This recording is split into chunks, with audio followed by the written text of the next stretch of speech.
Hello and welcome to the business of being an author. I'm Chris Ashmore. As a commercial author, the purpose of your book is to create opportunities, whether it's with the media or collaborating with someone or ultimately getting new clients. And so the book has to be up to standard. And what does that mean? Well, today Andrew Griffiths walks us through what high quality entails, because he says you can't leverage what people don't trust. Well, Andrew, you say you can't build your business as an author if the book isn't up to the job. What do you mean? When we're talking about, I think, our book being this extraordinary asset that we build our business around. So we build our products, we build our reputation, our credibility, all the rest of it off of the back of the book. You can imagine that if you write and publish a book that's lousy, it's probably not going to work. I mean, if it's badly published book, you're not going to sell 1,000 of them to a conference, or you're not going to get onto a great TV show if it's a lousy kind of a book.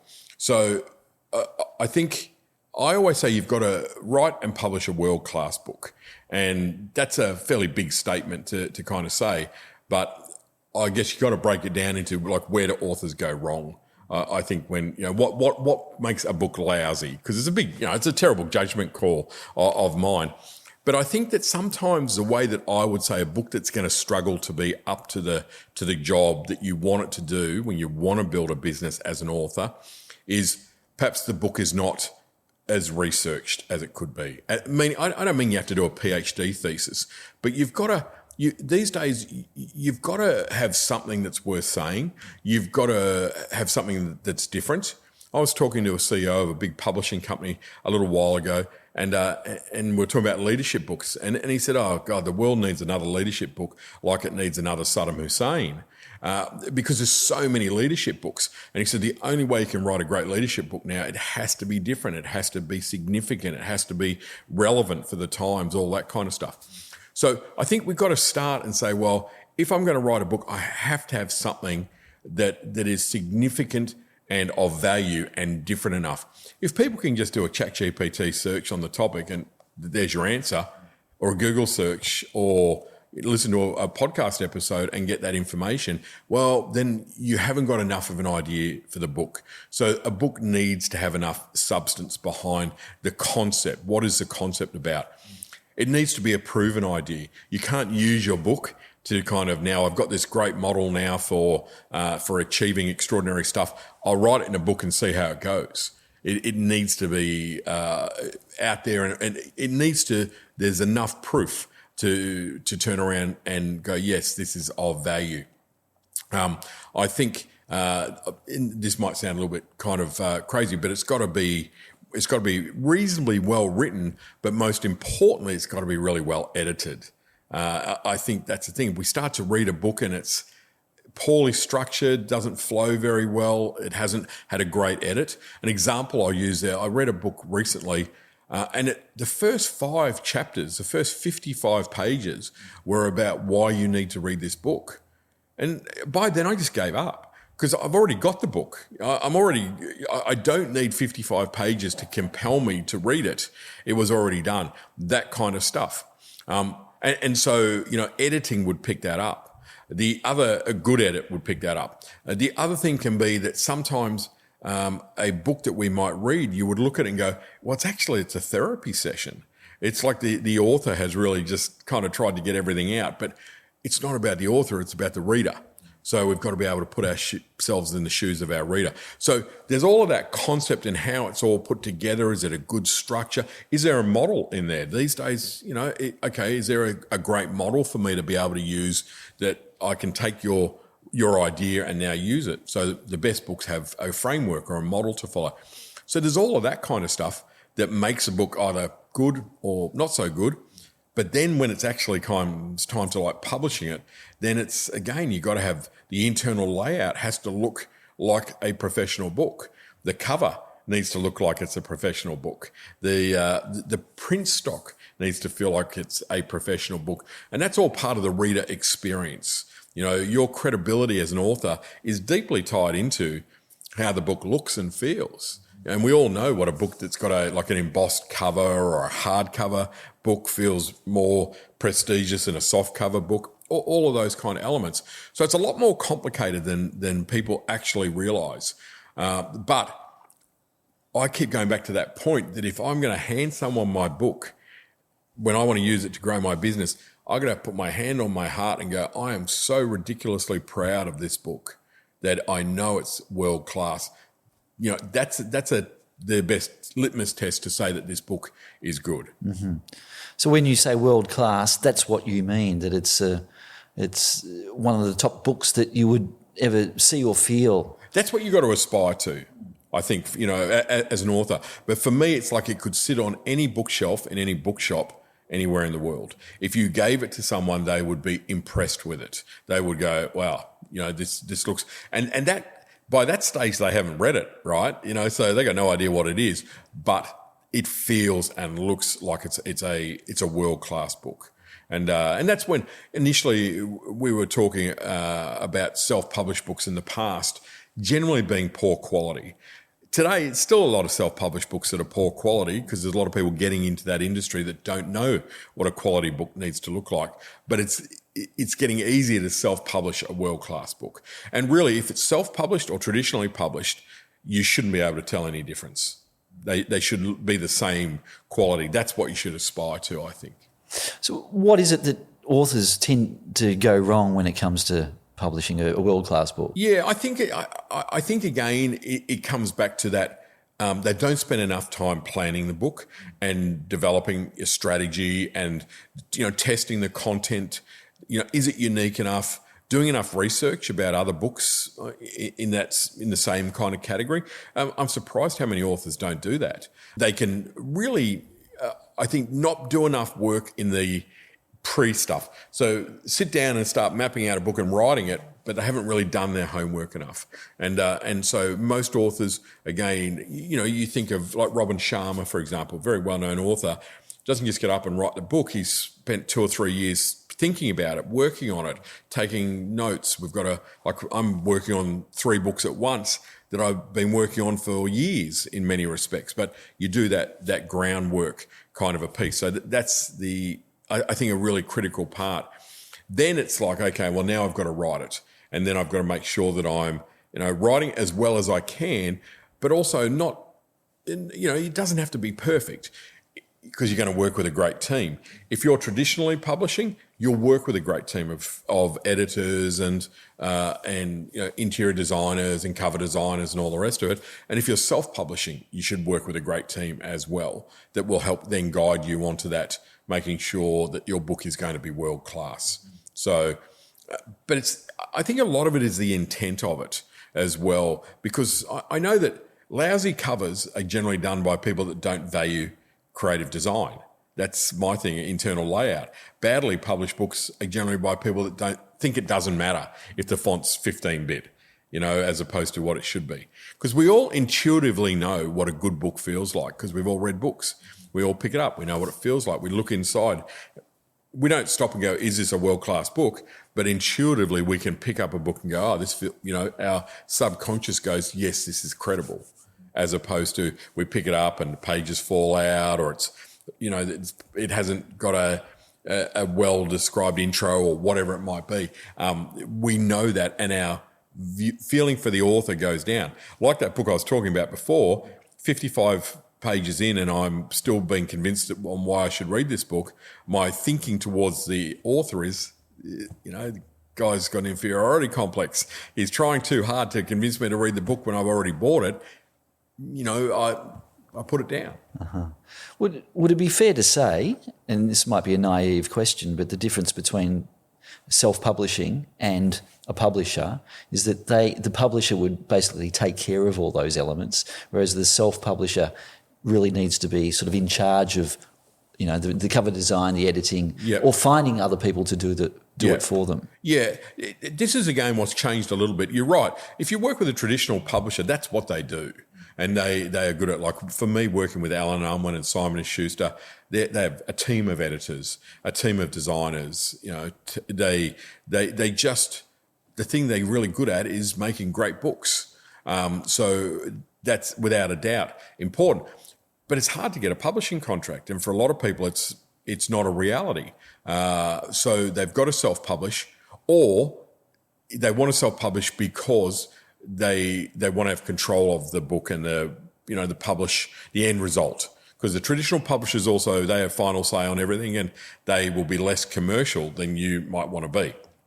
But now, when it comes to like all of the other stuff, the other steps there, a good self-publishing company will do exactly what a traditional publisher will do. So I use a company called Publish Central.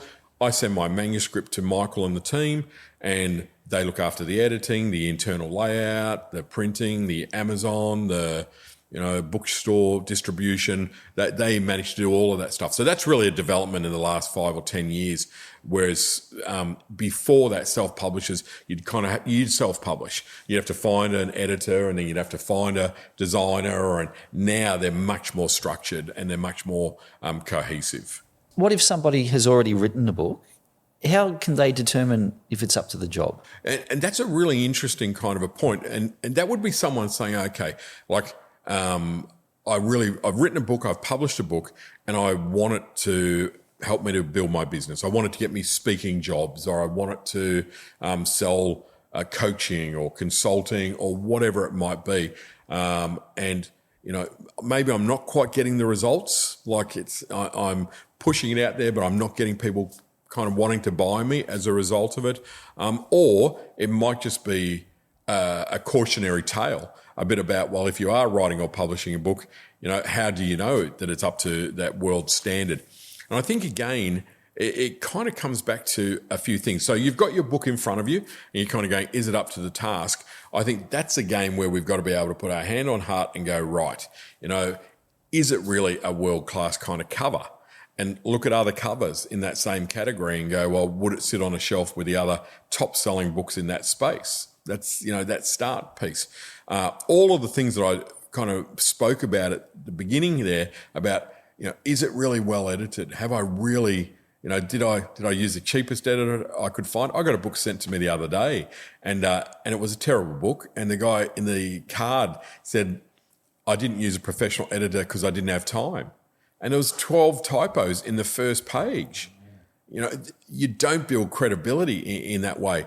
So, look, every book has a typo or two. It just goes with the territory, unfortunately. But if you're looking at your book and you've had all these people emailing you going, yeah, Andrew, you've got 100 typos, you've got this, you've got that, that's not world class. Well, they see that. Well, this is what I think. If I see a mistake or littered with mistakes, if they get that wrong, what else are they getting wrong? Yeah, exactly. Attention to detail, etc. So again, you look at cover design, you look at the copy. Is it well written? Is it well structured? And well structured really means that you from the intro on, you want to keep reading it. We've all picked up those books that we read a few chapters and put it down, and that's often a book that hasn't been planned well. The structure's not kind of right. So again, if you're not getting a lot of feedback about your book, that might be because people aren't reading it. It's not pulling them in and going through. That's another kind of key.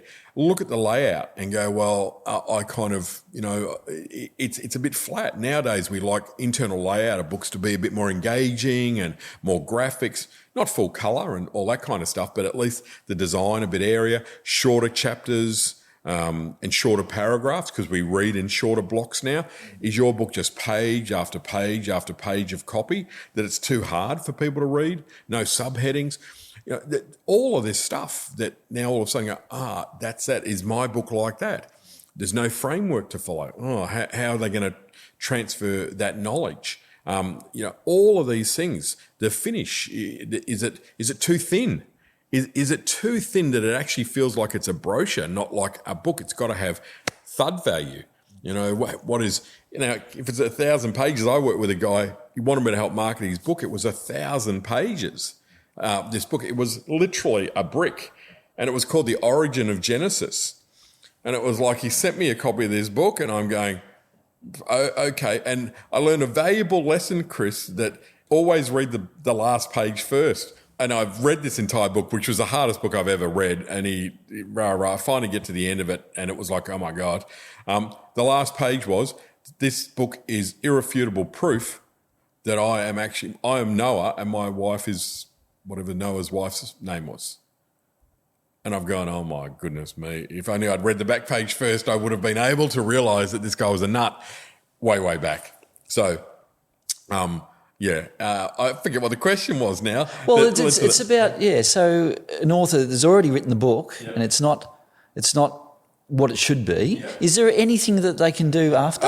Great. And that is the point. And I think, again, that is where they've got to really decide, well, what do I want to do? I know my knowledge is good, but maybe it just hasn't been packaged as well as I wanted it to. So a few things you could do. One is you can go, well, you know what? I got to let that book go and I need to do a new book that's advanced a bit more with my thinking, etc. But I'm going to do it better. I've cut my teeth on that book, but, bang, I'm going to do something better story, better editing, better structure, etc.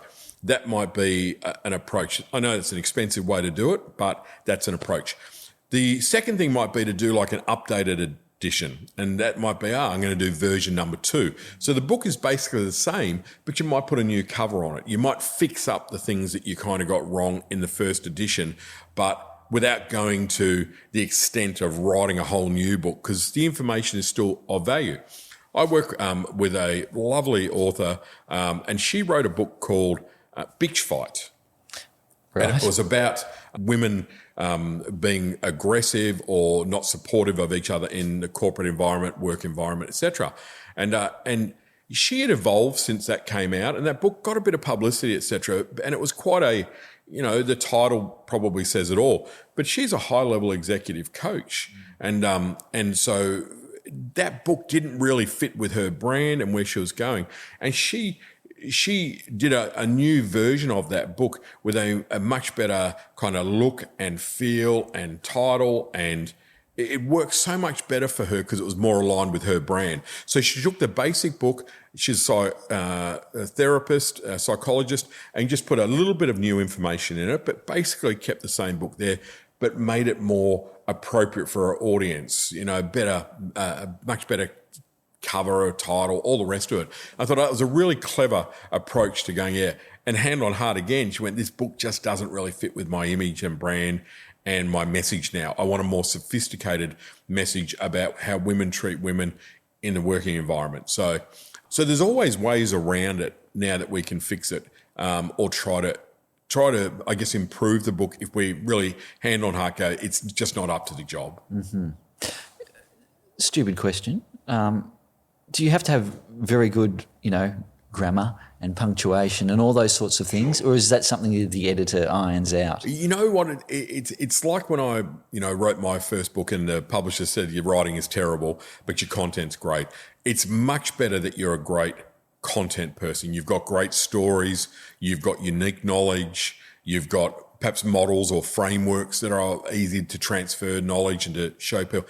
That's far more important than being an extraordinary writer. And I think that's what stops a lot of people from writing books, Chris, is they think, I've got to be a really great writer.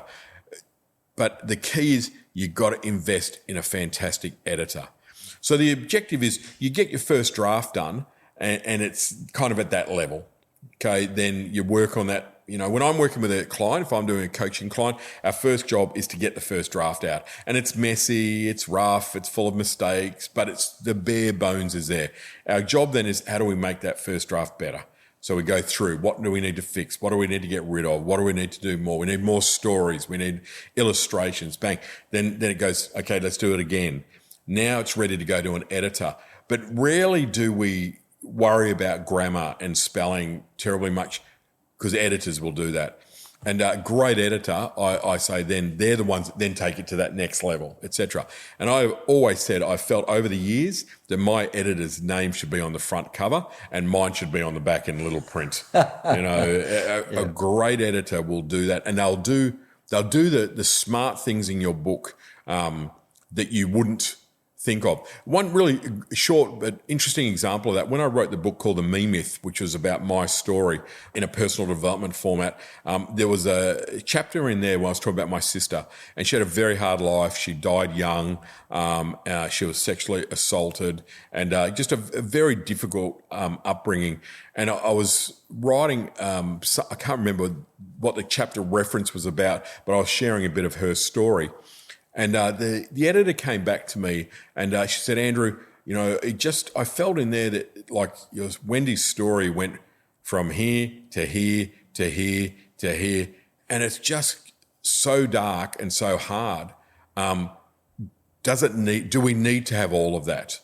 And she said, the editor said to me, will your sister's kids read this book? And I said, well, I guess they will. And she said, how much do you want them to read in a book as opposed to you talking about? Anyway, she gave me this really great advice, and I took out a lot of what I'd written. And she said to me, it's your book, it's your call. But I took out a lot, and I'm so grateful to her for that advice. So you want that intelligence around that as well, which is hard to sometimes be that self-analytical about our work when we're writing. Interesting. It is. Now, we're talking physical books here, but should authors consider other formats? Yeah, great. And so world class, again, we keep talking about this. If you want to use your book to build your business and make it kind of this linchpin in it, we know print book, you've got to have a print book no matter what. I think the thud value of giving someone your book is critical. But today, there's other platforms and there's other ways. Certainly the next biggest one that I think is so important for us commercially as authors is audiobooks, without a doubt. Audiobooks are huge, and it's a question most authors get asked more than anything else. Is a book available as an audiobook? That's number one. And of course, it's got to be a great audiobook as well. It's not just something you record in your bathroom and then put it on Audible and hope for it. So, for example, I use a professional firm in Sydney and Melbourne called Square Sound, and that's all they do is make audiobooks. That's their area of speciality. Where you're recording your audiobook, there's an engineer as you're going, doing your pickups, doing your fixes. Then it goes onto a platform called Author Republic, and then they push it out to 50 audiobook platforms around the world. Now, the reason it's so important is that if you're writing a book for business, that your audience are probably busy people, they're whatever your target market may be, there's a big chance that they're going to be listening to audiobooks. So if you don't have an audiobook, I think you're going to be missing out. So, and as an example, I've got a book coming out shortly. I will do the audiobook before the book is launched, so that when I launch the book, I'll have the physical copy, the audio copy as well. And of course, Kindle now is still, I think Kindle's having a major resurgence around the world as well. And there's other kind of ebook platforms, Apple, and there's a million of them now. But I'm actually surprised. In certain countries, like America is still very big with Kindle, but Australia is surprisingly big. I see quite a few people sitting on planes reading Kindles, and a lot of younger people reading Kindles now. It's kind of, they're coming a bit back into, I don't know if they ever went out of fashion. They feel like they did, but yeah, so the moral to the story is I want to use this book to grow my business and be a centre of what I'm doing. Make it easy for people to read it, listen to it, whatever it might be. Look at other platforms. Building a podcast off the back of your book, that's a great element of what it is that we're trying to do. So yeah, utilise other formats, and same rules apply. If you're gonna do an ebook, do a Kindle, do whatever it might be, do it at a world-class standard, or don't do it. Nothing worse than a terrible audiobook. Oh, my God, Well, not everyone has the dulcet tones that you have with the audiobook. True, Andrew. I've got that bottle of bourbon, 2-pack of Marlboro a day kind of voice. Thank goodness I don't have to do that. But now, again, the company that I send people to use audiobooks and use my own, they're constantly they hiring actors to read out audiobooks. Personally, I like it.